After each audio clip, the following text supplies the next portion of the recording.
சிறை 1000ல் பாகம் 35. அங்கிட்டிருந்து police ride வரவனே இவங்க இங்கேருந்தே பார்த்துருப்பான். பார்த்தவனே சொல்லுவான், மேனே போலீஸ் வருது, கத்தியை இறக்கி விட்றா அப்படின்னு. டபுக்குன்னு கத்தியை தூக்கி எறிஞ்சிருவாங்க. கத்தியை தூக்கி எறிஞ்சிட்டு அப்படியே பொத்துனாப்புல நின்றுக்குருவாங்க.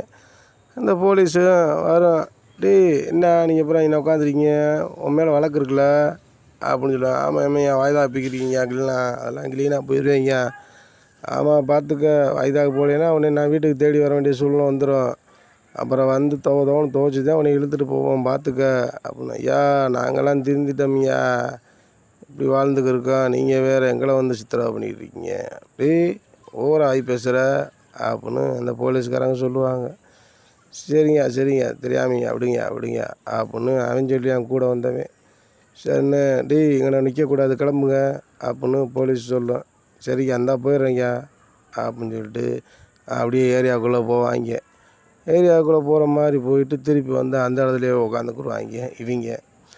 உடனே எங்கிட்டு போலீஸு போன போலீஸு திருப்பி மறு ரவுண்டு திருப்பி இதே லைனில் வரும். இப்போ தானே சத்தம் போட்டேன், அப்புறம் திருப்பி வந்து உட்காந்துருங்க புளுத்தியலா போங்கடா அப்படின்னு சொல்லி விரட்டி விடான். அடிக்காத குறையா விரட்டி விட்டுறான். இவங்க கத்தி எடுக்கணும்ல, போலீஸ் போனதுக்கப்புறம் தானே கத்தி எடுக்க முடியும்.